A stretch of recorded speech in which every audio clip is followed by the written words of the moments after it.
Tersohor dengan sebutan kawasan pecinan tertua, Pasar Lama Tangerang menjadi salah satu tempat yang selalu ramai dikunjungi. Memasuki area pasar, pengunjung akan disambut deretan gerobak dan kios yang menjual beragam jenis makanan dan minuman. Tak heran, banyak orang yang lebih mengenal Pasar Lama ini sebagai pusat kuliner kota Tangerang. Tak hanya tersedia makanan kekinian saja, kudapan legendaris berusia ratusan tahun pun juga masih ada dan bisa dinikmati sampai sekarang. Tak hanya itu saja, bahkan salah satunya konon menjadi rahasia bagi etnis Tionghoa agar tetap sehat dan panjang umur. Benarkah demikian? Secret Story mengungkap rahasia di balik cerita. Inilah mie laksa, makanan kuno yang disebut-sebut sebagai salah satu bentuk akulturasi kuliner tertua yang ada di Nusantara. Laksa secara istilah dicatat pada prasasti Biluluk tahun 1300-an di era Kerajaan Majapahit.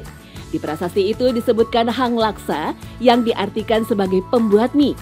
Dari banyak catatan, laksa diperkenalkan oleh pedagang Arab dan Persia yang sejak abad 13 menjalin perdagangan dengan Nusantara. Dalam bahasa Persia kuno, laksa bisa diartikan sebagai licin yang merujuk pada teksturnya saat disantap. Tetapi Agus Pranamulya selaku pegiat budaya punya pendapat lain. Menurut dia, laksa yang kita kenal sekarang ini adalah perpaduan dari etnis Tionghoa dan Melayu. Bahkan laksa secara istilah diambil dari bahasa Sunda.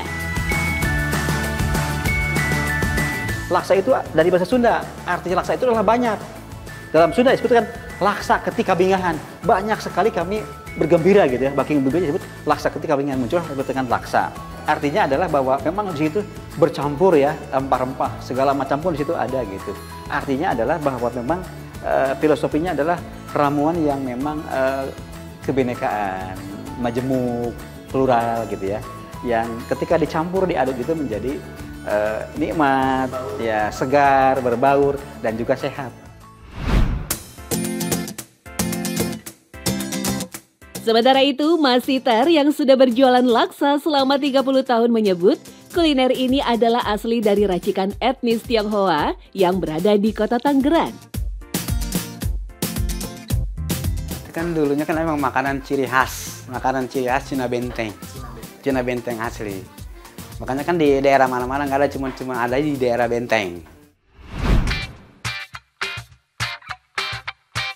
Di depan kelenteng Bon Tekbyo, laksa racikan Mas Sitar terkenal dengan sebutan laksa Benteng Pasar Lama. Meski bukan warga keturunan Tionghoa, namun Mas Sitar mengaku resep ini diperolehnya saat membantu orang Tionghoa berjualan laksa. Sepiring laksa Benteng berisi mie putih yang disiram dengan kuah kari kental, dengan topping tahu dan telur rebus, serta tak ketinggalan irisan daun kucai. Yang membedakan dengan laksa lainnya, laksa Benteng ini tak memakai daun kemangi. Aromanya benar-benar hanya mengandalkan rempah dari kuahnya. Yang wajib tentu saja penggunaan mie beras. Untuk menjaga kualitas, Mas Sitar selalu menyajikan mie beras yang baru saja dibuat. Cara membuatnya pun cukup sederhana. Beras yang sudah direndam semalaman, lalu digiling halus menjadi tepung. Tepung beras lalu diuleni dengan air matang hingga menjadi adonan kalis.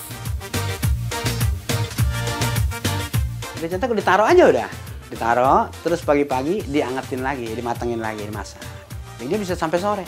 Bikin tiap hari. Karena dia kalau dibesokin udah nggak bisa. Dia harus tiap hari. Sehari habis nggak habis buang. Udah harus habis.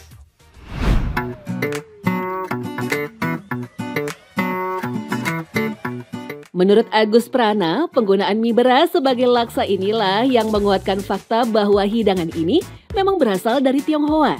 Pasalnya, etnis Tionghoa lah yang memperkenalkan beras di Nusantara. Jadi mie putih ya, beras putih ya. Memang itu khas mereka, di tempat lain tidak ada. Ya, tempat lain tidak ada mie beras gitu. Artinya memang masyarakat Tionghoa, masyarakat Cina itu adalah masyarakat agraris di negeri asalnya. Kong Chen Eng, salah seorang tetua warga Tionghoa Benteng menyebutkan, membuat dan menyantap mie sebenarnya bukan hanya soal hidangan semata, tetapi mie dianggap sebagai makanan kebaikan yang diyakini dapat membuat seseorang hidup sehat dan panjang umur. bihun itu kan sama juga dengan mie, lambang panjang umur. Maka filosofinya bahkan orang Tionghoa makan mie nggak boleh putus.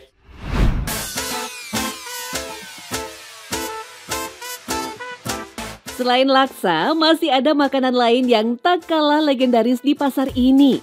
Inilah asinan lanjin. Kudapan segar bercita rasa pedas asam yang sudah ada sejak setengah abad silam. Lanjin sendiri diambil dari nama sang perintis sekaligus pemilik pertama kedai asinan di pasar ini. Saat itu, Lanjin yang berjualan buah dan sayuran berinisiatif membuat olahan yang bisa lebih tahan lama.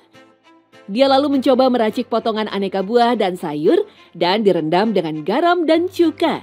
Tak disangka, makanan yang kemudian dikenal dengan nama asinan ini disukai banyak orang dan laris manis terjual.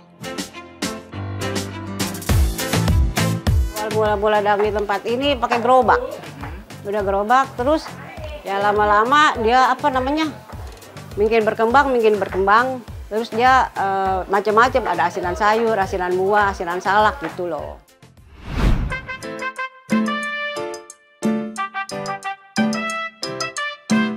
Asim yang merupakan generasi kedua penerus usaha Lanjin tak segan membagi resep rahasia yang membuat kuliner ini bisa bertahan.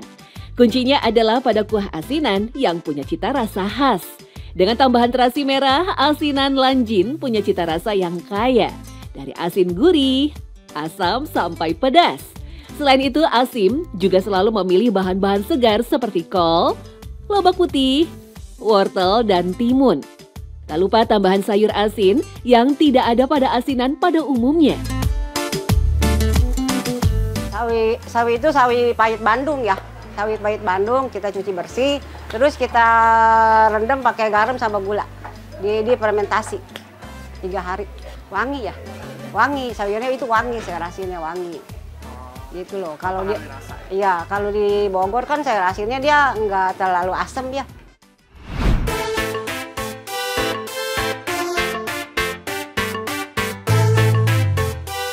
Untuk penyajiannya, Asim memberikan 2 pilihan bagi para pelanggannya, yaitu dengan kuah merah segar atau dengan siraman kuah kacang pedas. Dua-duanya dijamin bikin ngiler dan ketagihan. Lalu bagaimana sebenarnya asal-usul Tionghoa Benteng dan Pasar Lama Tangerang? Berbagai tulisan menyebut gelombang kedatangan etnis Tionghoa dibagi menjadi 2. Di abad 16 mereka datang dengan perahu seadanya dan mengadu nasib untuk menjadi buruh VOC yang kala itu menguasai jalur perdagangan Batavia. Sementara di abad 18-an terjadi gelombang kedua kedatangan etnis Tionghoa di Tangerang. Mereka ini adalah utusan resmi dinasti Qing yang berniat bekerja sama dengan VOC terkait perdagangan. Tetapi merujuk pada catatan ekspedisi Laksamana Cheng Ho, etnis Tionghoa sudah datang ke Nusantara pada abad ke-14. Dinasti Ming, ketika dinasti Ming itu memerintahkan salah seorang Laksamana Cheng Ho untuk bergerak ke Asia Tenggara termasuk Indonesia itu dengan kurang lebih 300 kapal. Ya, salah satunya mendarat di Teluk Naga atau yang terkait dengan Cisadane. Jadi kalau kita bicara tentang Tangerang, itu adalah daerah dengan sungai Cisadane yang awalnya itu di daerah Gunung Pangrango.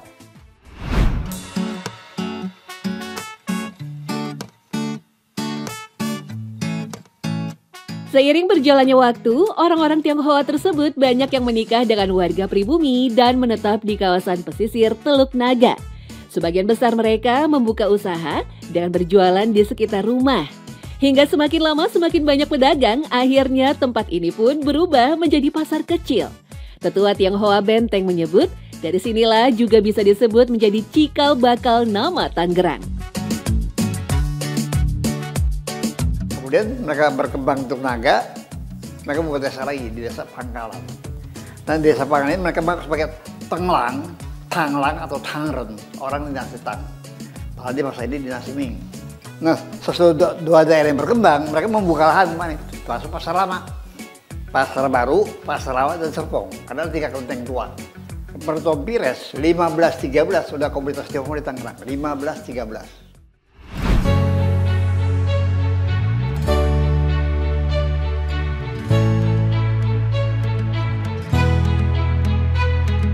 Sementara sebutan benteng sendiri merujuk pada keberadaan pos pengamanan di pinggir Sungai Cisadane yang berfungsi mencegah serangan dari Kesultanan Banten. Benteng ini merupakan benteng terdepan pertahanan Belanda di Pulau Jawa. Sampai akhirnya tempat ini menjadi sebuah kawasan perdagangan yang ramai dan terbesar di Tangerang.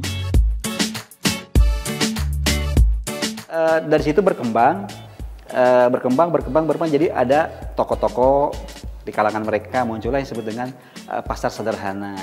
Lalu pasar sederhana ini disebut dengan pasar lama ini dibangunlah oleh pemerintahan Kompeni Belanda atau VOC sekitar 18 sekian atau abad 19. Pasar lama itu dibentuk, dibuat dalam bentuk tembok dari bata-bata ya, bata merah, kemudian ada atapnya atau gentengnya gitu.